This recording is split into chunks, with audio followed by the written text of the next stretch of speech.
Pinatawa na ng parusang community service ang mga menor de edad na sangkot sa drag racing sa Cotabato City, kung saan isang menor de edad na lalaki ang sugatan matapos itong mabangga ng rider na kasama sa drag racing. Bunsod nito, nagpatupad ang lokal na pamahalaan ng curfew para sa mga menor de edad. Narito ang report ni Abby Caballero ng GMA Regional TV 1 Mindanao.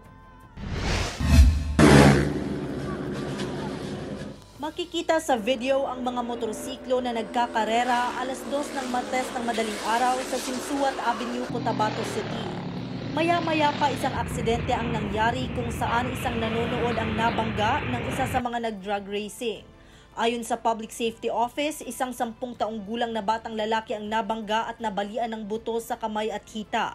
Ang 17 anyos na rider na nakabangga, sugatan din. Dahil gusto niya unahan yung kasabay niya, napagilid siya, pero na-out of balance siya hanggang nasagip niya yung bata.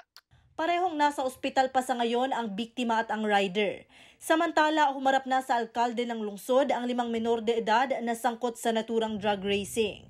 Pinatawan ng parusa na community service ang mga naturang kabataan at kinumpiska ang kanilang mga motorsiklo. Gagawa kami ng executive order na pagbabawalan na ang below 18 years old na mag-drive ng motor. Masusulat kami sa mga eskwelahan na wag na payagan yung mga estudyante nila mag-drive ng motor. Minumonitor din ngayon ng otoridad ang mga motor shop na umano'y nagmo-modify ng motorsiklo. Sila nga lang ang nagyayayaan at kapag nakita namin yung shop ng mga motor na walang permit pa at ebidensya na nagmo-modified, ipagka-close namin yung mga shop na yun. Samantala, inatasan na ng lokal na pamahalaan ang kapulisan na mas paigtingin pa ang kanilang pagpapatrolya. Sa ilalim ng Executive Order No. 110, ipinatutupad na rin sa Cotabato City ang curfew hours para sa mga menor de edad simula alas 9 ng gabi hanggang alas 4 ng madaling araw simula noong Martes, March 19. Ito ay para maiwasang maulit ang naturang insidente. May panawagan naman ang LGU sa mga motor rider at mga magulang. Bukod sa nakaka-permisyo pa kayo sa ibang tao, yung sarili nyo pa ang una-unang mabibiktima.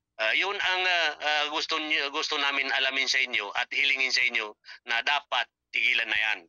Sa mga magulang naman, dapat i-monitor nyo maigi yung mga bata, mga anak ninyo na may mga motor. Mula sa GMA Regional TV 1 Mindanao, Abby Caballero, nagbabalita para sa GMA Integrated News.